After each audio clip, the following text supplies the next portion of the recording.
We cannot effectively talk about gender-based violence without listening to the narration of victims of gender-based violence. On the 23rd of November 2019, around 7:30 in the night, my dad forcibly slept with me. He disvirgin me and got me pregnant, and then I aborted the pregnancy. He's a different person. He will just go in and come out and shows. He's always saying people call you know. And of course, it was at that time that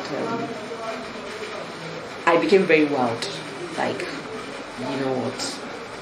It's like I have to take my life in my hands right now.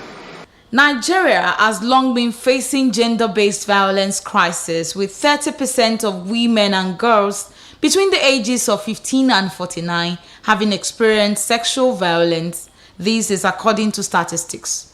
Experts say that the lack of coordination amongst key stakeholders and proper implementation of legal framework, combined with entrenched gender discriminatory norms, have militated against all efforts at addressing gender-based violence.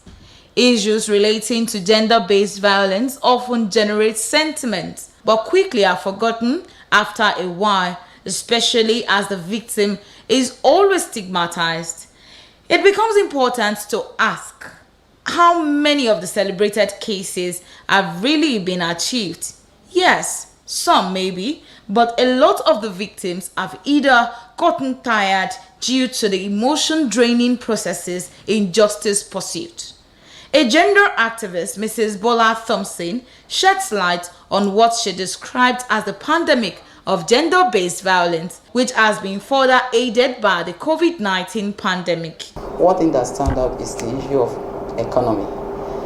Situation of things in the country is so tense to the extent that people are piling up emotions, piling up a lot of stresses, and the best way to divulge them is when they get home. The sordid tales of girls and women that have experienced these forms of violence will forever linger.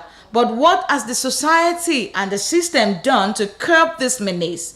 Mrs. Thompson, who is a gender activist, and the state commandant of the NSCDC, Mr. Michael Adaralewa, speak. As human beings, we should all condemn it in totality. One, because it's violation of human rights. You are violating me, my rights to life, to freedom, to live my life without fear, and so anybody that go out of their way to abuse another person, sexually abusing or harassing them, is already violating the human rights of that person, and it should be punishable. NSCDC, we don't tolerate this kind of criminality.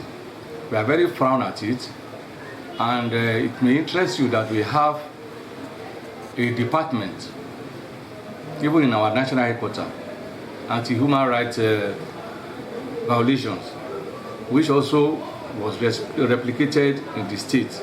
Here in Oyo State, we have our unit also that deal decisively with this kind of atrocities. The issue of rape has been so predominant in our society.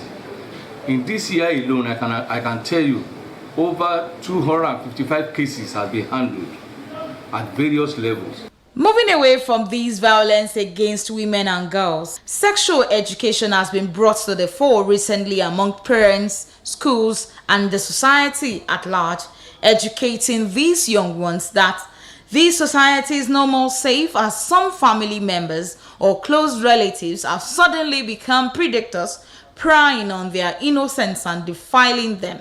But how best should the society go about sexual education?